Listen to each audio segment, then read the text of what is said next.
आखिर European cities इतने insanely well design कैसे हैं?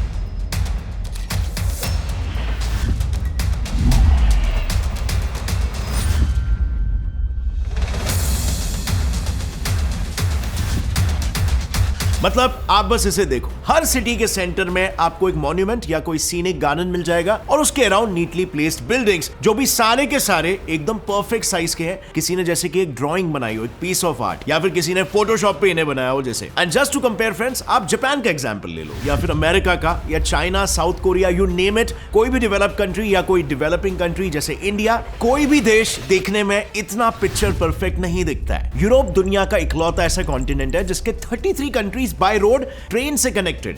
और ट्रेन तो छोड़ो, आप यूरोप के 33 कंट्रीज साइकिल करते करते एकदम कंफर्टेबली जा सकते हो। यूरोपियन कंट्रीज में comparing it to the rest of the countries of the world, दुनिया का लोएस्ट सिर्फ आधे घंटे का ट्रैवलिंग टाइम है on an average. In fact European countries इतने वेल प्लान्ड है कि कई यूरोपियंस तो अपने जॉब के लिए सुबह उठ के दूसरे देशों में जाकर शाम तक वापस अपने देश में घर लौट के आ जाते हैं। And yes, this is very common over there. Luxembourg को ही ले लो, यहां के 46% वर्कफोर्स, मतलब 2 लाख से भी ज्यादा लोग रोज क्रॉस बॉर्डर जाके जॉब पर जाते हैं दूसरे यूरोपियन कंट्रीज में और शाम को आराम से घर लौट कर आ जाते हैं। Unbelievable, right? लेकिन यूरोप से ना फ्रेंड्स, जो सबसे ज्यादा सीखने वाली बात है वो ये है कि सारे के सारे मेजर यूरोपियन सिटीज जो आज इतने वेल प्लान लगते हैं, वो इतिहास में कई बार तबाह होके वापस से खड़े हुए।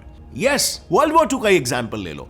उसके दौरान राइवल कंट्रीज एक दूसरे के शहरों पर बॉम्बिंग करके उन्हें तबाह कर रहे थे, जिसमें पूरे यूरोप की मेजर सिटीज जैसे London, Berlin, वार्सो, Hamburg, you name it, सभी बॉम्बिंग से मिट्टी में मिल गई थी। मगर इसके बाद भी जो यूरोप बनकर खड़ा हुआ वो आज कुछ ऐसा दिख रहा है, इतना एस्थेटिकली प्लीजिंग। लेकिन दोस्तों, अगर थोड़ा सा भी आप ध्यान से सोचोगे ना, तो इसकी खास बात यह है कि ऐसे सर्कुलर सिटी पैटर्न्स आपको सिर्फ और सिर्फ यूरोप में ही वाइडली देखने को मिलेंगे, जिसे कहते हैं रेडियल पैटर्न्स। दुनिया के बाकी देशों में आमतौर पर ग्रिड पैटर्न के कॉन्सेप्ट पर ही सिटीज डेवलप होती है, तो फिर यूरोप में ये रेडियल पैटर्न्स क्यों यूज होते हैं?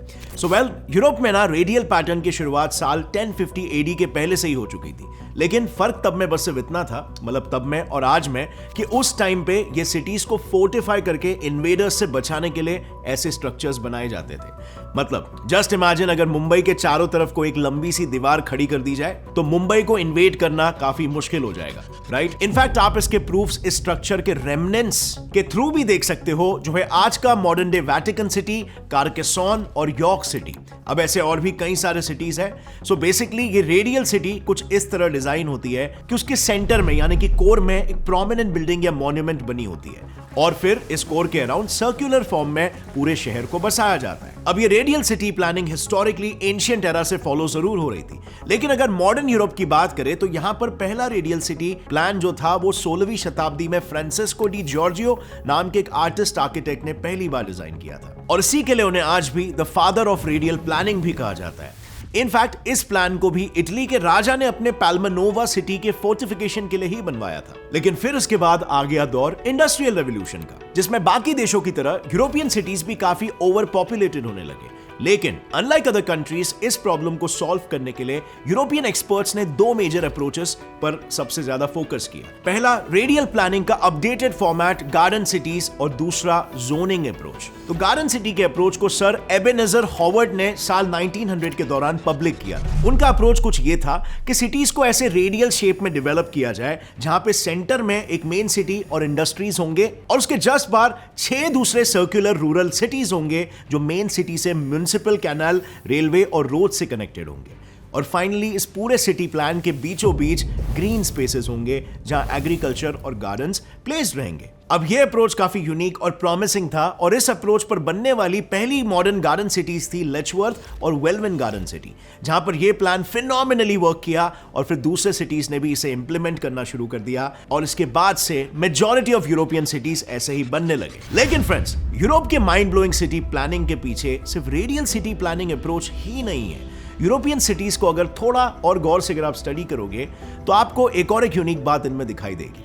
जरा इन मैप्स को ध्यान से देखो। यह है यूएसए का जोनिंग मैप। इस मैप में येलो हाइलाइटेड एरियाज रेजिडेंशियल है, रेड कमर्शियल और ब्लैक ग्रे इंडस्ट्रियल। अब इन तीनों एरियाज में हमें क्लियर बाइफिकेशन दिख जाता है, यानी रेजिडेंशियल और कमर्शियल एरिया साथ में नहीं है। लेकिन अब ये बर्लिन वाला मैप को जरा देखो। इसमें रेड एरिया रेजिडेंशियल है और ब्राउन ग्रे रेजिडेंशियल और कमर्शियल दोनों।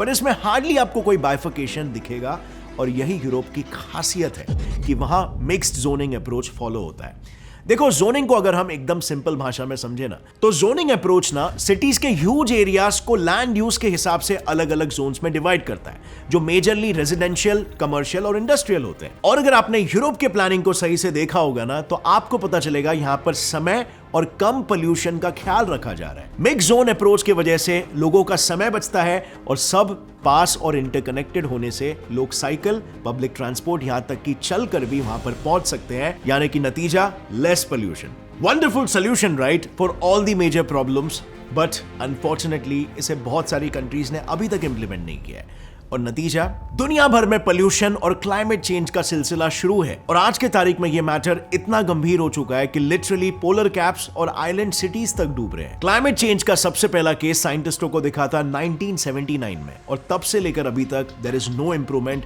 Matter has just gotten worse. अब ये मामला कितना सीरियस है और क्लाइमेट चेंज की वजह से अर्थ का फ्यूचर क्या होगा, हम क्या कंट्रीब्यूट कर सकते हैं इसे रोकने के लिए, ये सब मैंने जाना history of climate change audio book के थ्रू कुकू एफएम ऐप पर अपने रिसर्च के वक्त। ये बुक आपको बताती है कि किस तरह हमने हमारे अनवांटेड डिजायर्स के कारण अर्थ को काफी नुकसान पहुंचा है। इसमें सबसे इंटरेस्टिंग चैप्टर और इंस्पायरिंग भी मुझे लगा personally climate change and Greta, जो कि एक 15 साल की पैशनेट लड़की है जिसने क्लाइमेट चेंज के लिए बेसिकली एक हड़ताल रखी थी। अब फ्रेंड्स, ये तो बस एक ऑडियो बुक है, ऐसे कई सारे ऑडियो बुक्स है कुकू एफएम ऐप पर डिफरेंट जॉनरास के। यहाँ पर 2.3 million plus active paid subscribers है, तो आप भी ऑडियो बुक की दुनिया को अनलॉक करके इस साल को प्रोडक्टिव बना सकते हो। और सबसे खास बात तो यह है कि कोको एफएम दे रहा है 50% exclusive discount on first monthly subscription, मतलब 49 रुपीज में आपको एक महीने का सब्सक्रिप्शन मिल जाएगा। ये ऑफर वैलिड है सिर्फ फर्स्ट मंथ सब्सक्रिप्शंस पर। And don't forget to use my coupon code GETSET50 for 50% off for first month subscription. Link description में है। चलिए लर्निंग की हैबिट बनाते हैं। And now coming back to the topic, देखते हैं कि कैसे यूरोप का जोनिंग अप्रोच उसे बाकी डेवलप्ड नेशन से सिटी प्लानिंग में ज्यादा वेल मैनेज बनाता है। तो जैसे हम जानते हैं 1930s 40s के दौर में काफी सारे कंट्रीज में इंडस्ट्रियलाइजेशन काफी पीक पर था और हर कंट्री इस वेव में इंडस्ट्रियल एरियाज को सेक्लूड कर रही थी, यानी अलग रख रही थी रेजिडेंशियल एरियाज से। सेम यूरोप ने भी किया, लेकिन फिर जर्मनी वो पहली कंट्री बनी जिसने अपने कुछ सिटीज में, जैसे हमने ऊपर डिस्कस किया, मिक्स्ड जोनिंग अप्रोच स्टार्ट किया। अब इस अप्रोच ने जर्मनी के लिए काफी अच्छा काम किया और इसीलिए धीरे धीरे और भी यूरोपियन कंट्रीज ने इसे अपनाया और फिर 1947 में इंग्लैंड ने अपना पहला zoning instrument town and country planning act of 1947 को ही इंट्रोड्यूस कर डाला। इस लॉ के तहत प्रोविजंस को फॉलो करने के बाद वहां के सिटीजंस को इजीली रेजिडेंशियल एरियाज में भी इंडस्ट्री सेटअप करने की परमिशन मिल जाती थी। अब मिक्स्ड जोनिंग को फॉलो करने से यूरोप को 3 मेजर फायदे मिले। सबसे पहला, जहां पर लोग रहते थे वहीं पर उनको शॉप, वर्क और प्ले फैसिलिटीज भी मिलने लगी, जिससे वहां पर गाड़ियों पर डिपेंडेंस काफी कम हो गया। वहीं पर अगर हम इसे यूएस से कंपेयर करें तो वहां पर एक्सक्लूसिव जोनिंग फॉलो होने की वजह से इसका बिल्कुल उल्टा हुआ, यानी कि वहां पर कॉस्टली हाउसिंग के साथ व्हीकल डिपेंडेंसी भी काफी बढ़ गई। दूसरा फायदा, मिक्स्ड हाउसिंग होने की वजह से वहां पर हाउसिंग अफोर्डेबल हो गया, क्योंकि वहां पर कोई as such exclusive residential zone बना ही नहीं जिसे एक्सक्लूसिव बोलकर हाई प्राइसेस पर बेचा जा सके, तो वहां पर रिजल्टिंगली हाउसिंग काफी अफोर्डेबल हो गया। तीसरा बेनिफिट, वहां पर लोग ज्यादा से ज्यादा पेडेस्ट्रियन एक्टिविटीज और पब्लिक ट्रांसपोर्ट यूज करने लगे, जैसा आज भी होता है। And to be honest friends, ये काफी मेजर फैक्टर है जो यूरोपियन कंट्रीज को बाकी देशों से अलग बनाता है। यूरोप की public transport connectivity literally next level है। अगर आप पूरे यूरोप को देखोगे ना, तो वहां पर एक मेजर कॉन्सेप्ट को फॉलो किया जाता है जो है द शेंजन एरिया। इसके तहत यूरोप के 27 देशों के नागरिक बिना किसी पासपोर्ट और वीजा के पूरे कॉन्टिनेंट पर बिना किसी रोक टोक के घूम सकते हैं और घूमते भी हैं, और ट्रांसपोर्ट उनके लिए काफी इजी हो जाता है, majorly because of Europe's famous the integrated transport model. बात ऐसी है ना कि यूजुअली मेजर यूरोपियन सिटीज के बीच में कमर्शियल सेंटर्स और पब्लिक प्लेसेस के अलावा होते हैं पब्लिक ट्रांसपोर्टेशन टर्मिनल्स, जैसे बसेस, ट्रेन्स और ट्रैम्स। अब इन्हें सेंटर में इसीलिए प्लान किया जाता है ताकि लोग पूरे सिटी में कहीं भी कभी भी एकदम आसानी से ट्रैवल कर पाए। एंड यूरोपियन टर्मिनल्स की पर्टिकुलरली एक खासियत है कि इन टर्मिनल्स में आपको सारे मोड्स ऑफ ट्रांसपोर्ट एकदम इंटरकनेक्टेड मिल जाएंगे। समझो अगर कोई रेलवे स्टेशन हो तो उसी में कनेक्टेड होगा दूसरा मोड ऑफ ट्रांसपोर्ट, जैसे बसेस, ट्रैम्स और सबवेज। ये आपस में इतने कनेक्टेड है कि उनको रेलवे, बस या ट्रैम टर्मिनस के बजाय ट्रैवल टर्मिनस बुलाया जाता है एज अ होल। खैर, इन टर्मिनल्स के बाद हर एक ट्रांसपोर्ट मोड्स का अपना अपना एक वेब ऑफ नेटवर्क होता है। So starting with the canal system, Europe में ना कैनाल्स की शुरुआत 17वीं सदी में हुई थी, जब वहां पर दो major canals the Briare canal और कैनाल डू मिडी को डेवलप किया गया था। इसके बाद इंडस्ट्रियल रेवोल्यूशन के दौरान इन कैनाल्स की इंपॉर्टेंस काफी बढ़ गई और बस उसी दौरान कैनाल नेटवर्क बनाया गया और आज के तारीख में ये कैनाल नेटवर्क इतना बढ़ चुका है कि ये बेसिकली ये 13 कंट्रीज और 37,000 किलोमीटर्स का एक फैला हुआ जाल है। अब कैनाल्स तो फिर भी 13 कंट्रीज में ही फैले हुए हैं, लेकिन यूरोप के रेल नेटवर्क की बात करें तो वो पूरे कॉन्टिनेंट के कोने कोने में फैली हुई है। यस, ये है यूरोप का ट्रांस रेल नेटवर्क जो 33 कंट्रीज से कनेक्टेड है और इनफैक्ट अब तो ये नेटवर्क 2x स्पीड का हो गया है, क्योंकि जब से वहां पर यूरोस्टार हाई स्पीड लाइन शुरू हुई है, लंदन टू पेरिस का ट्रैवल टाइम 8 घंटे से सीधा 2 घंटे 15 मिनट पर आ गया है। और अगर वहीं पर हम बसेस की बात करें तो यूरोप में 55% लोग बसेस से ही ट्रैवल करते हैं और इसकी एक वजह यह भी है कि यूरोप में कई कॉन्टिनेंट्स ऐसे हैं जो फ्री पब्लिक ट्रांसपोर्ट प्रोवाइड करते हैं और कुछ कंट्रीज ऐसे भी है जो इस मॉडल पे अभी तक हॉप इन नहीं हुए हैं, लेकिन इस मॉडल को एज अ ट्रायल चला रहे हैं। लेकिन जब बात ज्यादा पैसेंजर कैपेसिटी की आती है तो यूरोप में सबसे ज्यादा प्रेफरेंस एक बहुत ही यूनिक तरह की पब्लिक सवारी को मिलता है जिसे ट्रैम्स कहते हैं। आपने ट्रैम्स को कोलकाता में जरूर देखा होगा और आपको काफी रेयरली ये चीज देखने मिलेगी इंडिया में, लेकिन यूरोप में ये हेवीली यूज्ड है। यूरोपियन सिटीज का ऑलमोस्ट 20% व्हीकल ट्रैफिक ट्रैम्स के वजह से कम हुआ है। अब इसी ट्रैफिक मैनेजमेंट के यूरोप के इंटीग्रेटेड प्लान में साइकिल्स का काफी इंपॉर्टेंट रोल है, क्योंकि यूरोप का साइकिल कल्चर इतना मजबूत है कि नेदरलैंड्स के टोटल पॉपुलेशन में से 99.1% साइकिल से ही ट्रैवल करते हैं। वहां की जनता के लिए साइकिलिंग एक प्राइड का काम है, क्योंकि सिर्फ सिटीजंस ही नहीं बल्कि वहां के पीएम मार्क रूटी भी साइकिलिंग करके ही पार्लियामेंट जाते हैं। और इसीलिए साइकिल यूरोप के लिए इतना इंपॉर्टेंट है कि उनके रोड्स पर सेपरेट और एक्सक्लूसिव साइकिल के पैथ्स होते हैं जो ना सिर्फ इंटरसिटी कनेक्टेड है बल्कि यूरोवेलो नाम के एक प्रोजेक्ट के थ्रू पूरे यूरोप से भी कनेक्टेड है। सो यूरोवेलो रूट को यूरोपियन साइक्लिस्ट फेडरेशन ने लॉन्च किया था, जिससे बेसिकली आप साइकिल की सवारी से पूरे यूरोप का टूरिज्म एक्सपीरियंस कर सकते हो। एग्जाम्पल के लिए सेंट्रल यूरोप रूट को ही ले लो जो इन सभी कंट्रीज से गुजरता है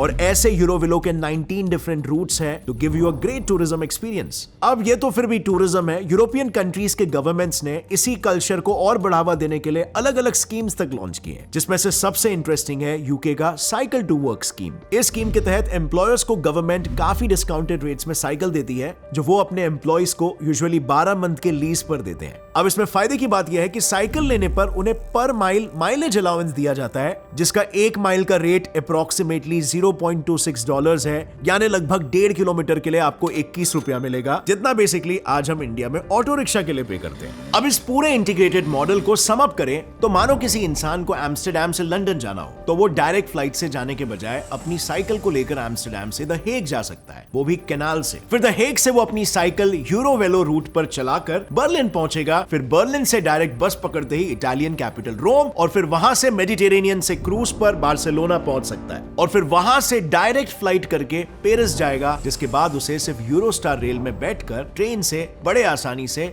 लंदन पहुंचना है। It's that easy. लेकिन एक बात बताऊं, एक और एक चीज है जो यूरोपियन कंट्रीज को बाकी डेवलप्ड कंट्रीज से अलग बनाती है, स्काई स्क्रेपर्स। यूरोप ने जानबूझकर अपने एस्थेटिक्स को बचाने के लिए स्काई स्क्रेपर्स पर अच्छी खासी पाबंदी लगाकर रखी है। What a decision, right? लेकिन डू यू नो इंडिया कैसे एक जो कि एक अपकमिंग ग्लोबल इकोनॉमी है, हमने क्यों स्काई स्क्रेपर्स पर कभी इतना ध्यान नहीं दिया? क्योंकि अगर आप गौर से देखोगे तो इंडिया में दूसरे कंट्रीज के मुकाबले काफी कम स्काई स्क्रेपर्स हैं और जो सिटीज में है वो भी फिर भी as compare to other cities काफी कम है। पर इसके पीछे ना कई सारे अमेजिंग रीजंस हैं जो सब मैंने बताया इस वीडियो पर, जिसे आप देख सकते हो पूरा। So click over here and check out that video. और अगर इस वीडियो से आपको कुछ भी नया सीखने मिला, एक लाइक जरूर ठोकना।